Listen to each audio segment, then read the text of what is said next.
प्रधानमंत्री नरेंद्र मोदी ने शुक्रवार को conclave on transformational reforms in higher education under national education policy में आज संबोधन दिया। यहाँ उन्होंने छठी कक्षा तक मातृभाषा में सिलेबस पढ़ाने के फायदे बताए। साथ ही उन्होंने कहा कि जब बच्चे अपनी बोली में अपनी पढ़ाई करेंगे तो उन्हें ये अच्छे से समझ में आएगी।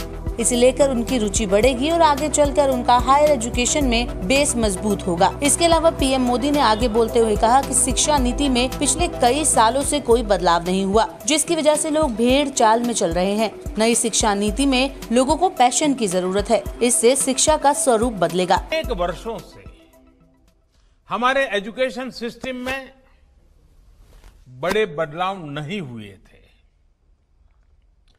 परिणाम ये हुआ कि हमारे समाज में क्यूरोसिटी और इमेजिनेशन की वैल्यूज को प्रमोट करने के बजाय भेड़ चाल को ही प्रोत्साहन मिलने लगा था।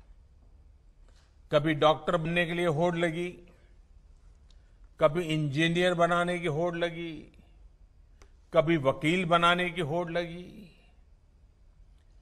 इंटरेस्ट, एबिलिटी और डिमांड की मैपिंग किए बिना होड़ लगाने की प्रवृत्ति से एजुकेशन को बाहर निकालना जरूरी था। हमारे स्टूडेंट्स में, हमारे युवाओं में क्रिटिकल थिंकिंग और इनोवेटिव थिंकिंग विकसित कैसे हो सकती है जब तक हमारी शिक्षा में पैशन ना हो, फिलॉसफी ऑफ एजुकेशन ना हो, पर्पज ऑफ एजुकेशन ना हो।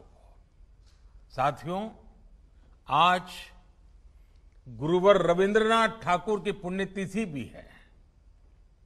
वो कहते थे, उच्चतम शिक्षा वो है जो हमें सिर्फ जानकारी नहीं देती, बल्कि हमारे जीवन को समस्त अस्तित्व के साथ